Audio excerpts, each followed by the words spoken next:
បាទជំរាបសួរពុកម៉ែបងប្អូនអង្គពុំមួយប្រុសស្រីទាំងអស់គ្នាទៀតហ្នឹងហើយចឹងឃើញថាប្រហែលថ្ងៃហ្នឹងគឺលេខយើងចូលរាល់ថ្ងៃតែម្ដង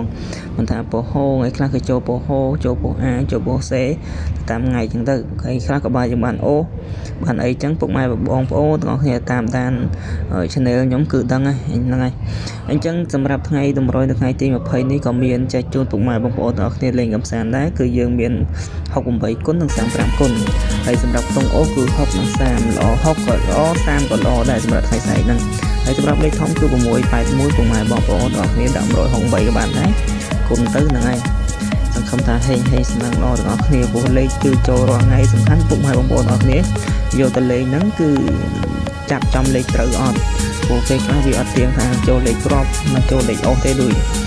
មិនសើមិនអញ្ចឹងថ្ងៃទី19ហ្នឹងគឺយើងចូលទៅលេខអូសទេសម្រាប់ខ្ទង់8ចូលទាំងថ្ងៃចូលទាំងយប់ទាំងប៉ុស B ទាំងប៉ុស C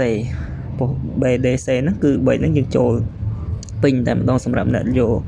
ដែលអាសាលេងលេខអូសហ្នឹងហើយ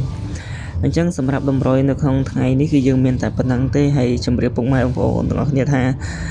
Facebook ខ្ញុំគឺវាខូចទៅហើយហ្នឹងហើយខ្ញុំក៏បាន